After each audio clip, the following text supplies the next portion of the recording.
સાથીઓ, આપણે ઘણીવાર સમાચારના માધ્યમોથી અને નાની મોટી મીટિંગોમાં બધા આગેવાનો કહેતા હોય છે કે આદિવાસી એ મૂળ માલિક છે, આદિવાસી એ આ દેશનો માલિક છે। ત્યારે સૌપ્રથમ આપણે આદિવાસી એટલે કોણ એ જાણવું પડે। ત્યારે સાથીઓ, ઇતિહાસકારો એવું કહે છે, દેશનું બંધારણ એવું કહે છે, દેશની સુપ્રીમ કોર્ટ એવું કહે છે અને દેશ વિદેશના વૈજ્ઞાનિકો એવું કહે છે કે આદિ અનાદિ કાળથી આ પૃથ્વી પર જો કોઈ પહેલા આવ્યો હોય એ આદિમાનવ હતો, એ જંગલોમાં ફરતો હતો। ત્યારે કોઈ પણ જાતની ચીજ વસ્તુઓની શોધ નહોતી થઈ।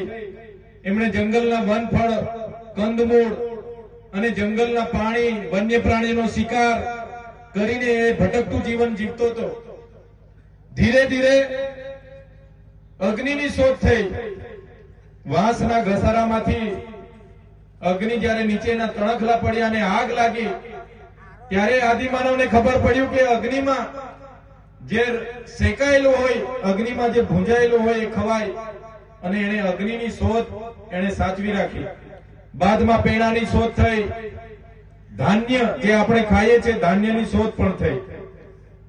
ધાન્યની શોધ થતા થતા અનેક હજારો વર્ષ પછી, આશરે આજે આજથી 40 થી 50 હજાર વર્ષ પહેલા ખેતીની શોધ થઈ અને એ આદિમાનવ એ સ્થાયી થયા। નાના મોટા કબીલાઓમાં આદિવાસી સરદારો, ગામના મુખીઓ, ગામના પટેલો નાના મોટા કબીલાઓમાં એક રહેવા લાગ્યા। બાદમાં તો તમને બધાને ખબર છે, આપણે બધા ભણીએ છીએ, આપણો ઇતિહાસ ધોરણ 9 માં હોય, 8 માં હોય, બધું ભણાવવામાં આવે છે કે ત્યારબાદ સભ્ય સંસ્કૃતિઓ વિદેશોમાંથી આવી। કેટલીક જાતિના લોકો યુરેશિયનથી આવ્યા, કેટલાક પોર્ટુગીઝથી આવ્યા, કેટલાક મુગલોએ આક્રમણ કર્યું, ફ્રેન્ચોએ આક્રમણ કર્યું, હુણોએ આક્રમણ કર્યું અને અનેકવાર ઇતિહાસકારોના કહેવા પ્રમાણે આ દેશ પર આક્રમણો થયા।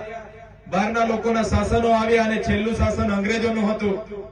ત્યારે અંગ્રેજોના શાસન વખતે પણ આ વિસ્તારના આપણા પૂર્વજો, એ ચાહે બિરસા મુંડા હોય, ત્યાત્ય નાયક હોય, ખાદ્ય નાયક હોય, ટાટ્ય મામા હોય, ફૂલો ઝૂલો હોય, ગુરુ ગોવિંદજી હોય, ઝલકારી બાઈ હોય, રૂપસિંહ નાયક હોય, કે આપણા પૂર્વજોએ અંગ્રેજો સામે પણ યુદ્ધ છેડ્યું।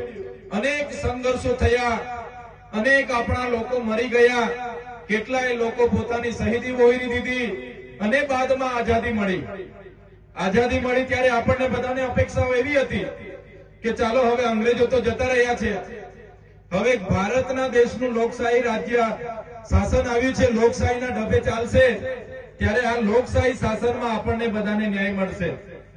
આપણને બધાને એમ હતું, સરકારો બની, વડાપ્રધાનો બન્યા, રાષ્ટ્રપતિ બની, મંત્રીઓ બન્યા, તંત્રીઓ બન્યા, અનેક રાજ્યો બન્યા અને લોકશાહીના ઢબે શાસન ચાલતું ગયું।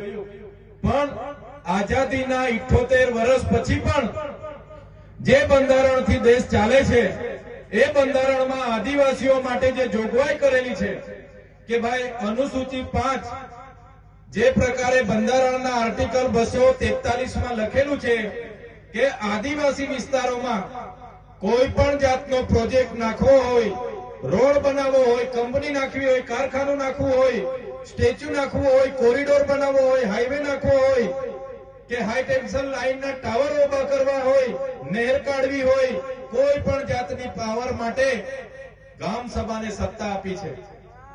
ત્યારે 5મી અનુસૂચિનો જે સત્તા મળી છે, પેસા એક્ટ 1996 ના જે ગામ સભાને સત્તા મળી છે, ત્યારે બંધારણ તો એવું કહે છે, ન લોકસભા ના વિધાનસભા, સબસે ઊંચી ગામ સભા।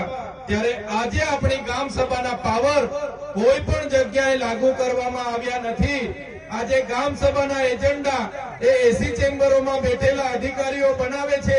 આપણા ગામોની ગામ સભા બોલાવવામાં આવે છે અને ગાંધીનગરથી મોકલાવેલા એજન્ડા પર ચર્ચા કરવામાં આવે છે અને પછી આપણા લોકોને એમાં છૂટા કરી દેવામાં આવે છે। ત્યારે આઝાદીના 78 વર્ષ પછી પણ આપણા બંધારણીય અધિકારો અનુસૂચિ 5 અને પેસા એક્ટ લાગુ કરવામાં નથી આવી। ત્યારે આજે આમ આદમી પાર્ટીના મંચ પરથી હું તમને કહેવા માંગુ છું, આવનારા દિવસોમાં આમ આદમી પાર્ટી જો ગુજરાતમાં સત્તામાં આવશે તો પહેલું કામ અનુસૂચિ 5 અને પૈસા 1 લાગુ કરવાનું ગુજરાતમાં થશે. કેમ કે એ લાગુ થવાથી ગામ સભાને પાવર મળશે. તમારા ગામમાં શું જોઈએ છે, શેની જરૂર છે, એ ગામના લોકો નક્કી કરશે અને ગાંધીનગર સુધી તમારો ઠરાવ જશે અને એ મંજૂર થશે.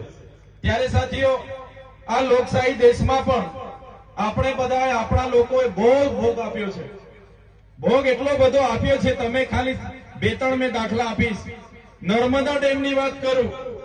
અમારા દાદા લોકો કહેતા હતા કે નર્મદા ડેમ જ્યારે બનતો હતો ત્યારે કોંગ્રેસની સરકાર હતી અને જ્યારે ગુજરાત અને મધ્યપ્રદેશ મહારાષ્ટ્રના ગામોને ત્યાંથી વિસ્થાપિત કરવામાં આવ્યા ત્યારે લોકોને કહેવામાં આવ્યું કે આ સરકારની યોજના છે, બધાએ ગામો ખાલી કરવા પડશે અને ગામડા ખાલી થઈ ગયા.